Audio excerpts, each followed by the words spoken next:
Hello, and thank you for watching this video. In this video, I'm going to try to answer this question: how does pollination licensing work? Hopefully, by the end of this video, you have a very clear idea of the licensing and pricing in pollination, and you will know how to buy your products, basically, at least how to get started. So the first scenario, which is not the most common scenario, is a personal use. Like you have one single person, you are one single person, you want to use pollination under your account, just go buy Rhino or Revit licenses under your account. Then you can check out the license from inside Rhino and Revit, and everything should work. Then the most common scenario is an office. So you're representing an office, and then you have few licenses and you have few users, and you want them to have access to these licenses. So for that, you need to create a pollination organization. When you create the pollination organization, under the organization, you can buy Revit and Rhino licenses. That's similar to a personal account, but you can also buy cloud simulation. And then you can also add additional organization seats to this organization. That's important because this is how you can add more personal accounts to your organization to have access to the licenses, right? So that means you can have, for example, 10 Revit licenses and then 100 organization members who can access these 10 Revit licenses. So what's the difference between the two? Probably you're thinking, okay, how do I know how many seats do I need? How many licenses do I need?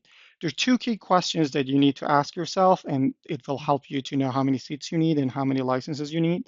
So for seats, it's all about the number of people who need to have access at some point of time, right?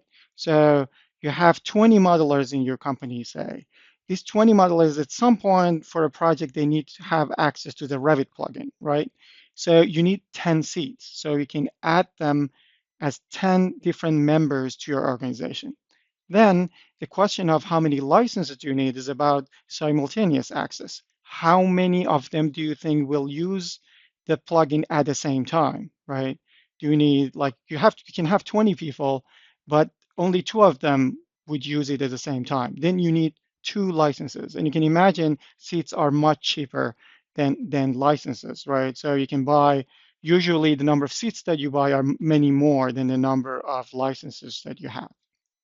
So common scenario, you have a team of 10 modelers and you want two of them to be able to use it at the same time.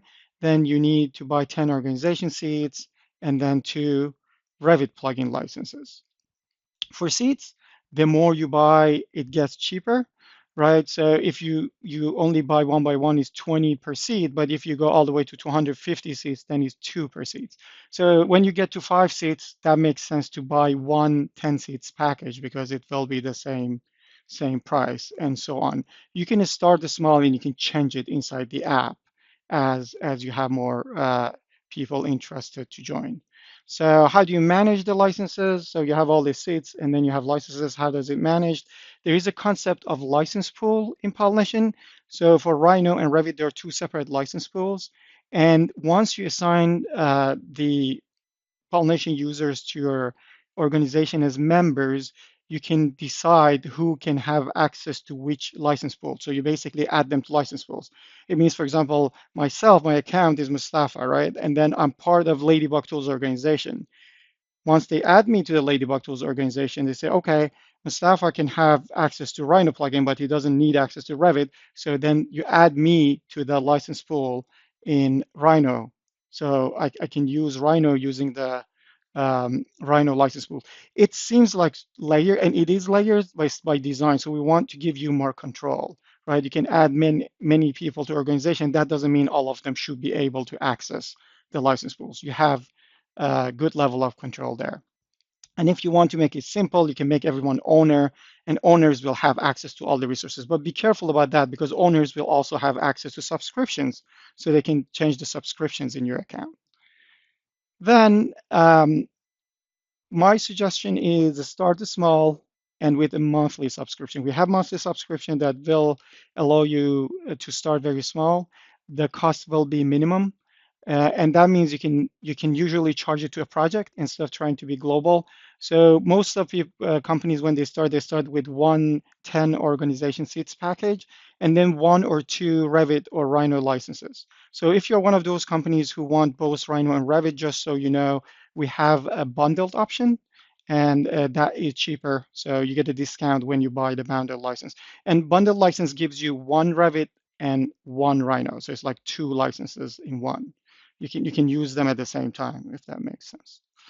Then when you change to annual, you get 1 month for free, or if you buy an annual subscription, you get 1 month for free. But again, my suggestion is to start monthly, test it, make sure it is for you, and then you can change it to annual. It's a drop down. You just go and say annual, and it will be annual, and you get the discount.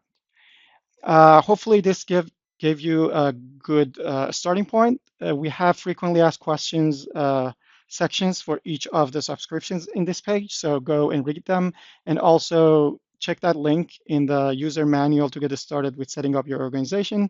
Still, if you have any questions, there is a contact form. You can contact us, or you can email us directly, or you can ask your questions on Discourse.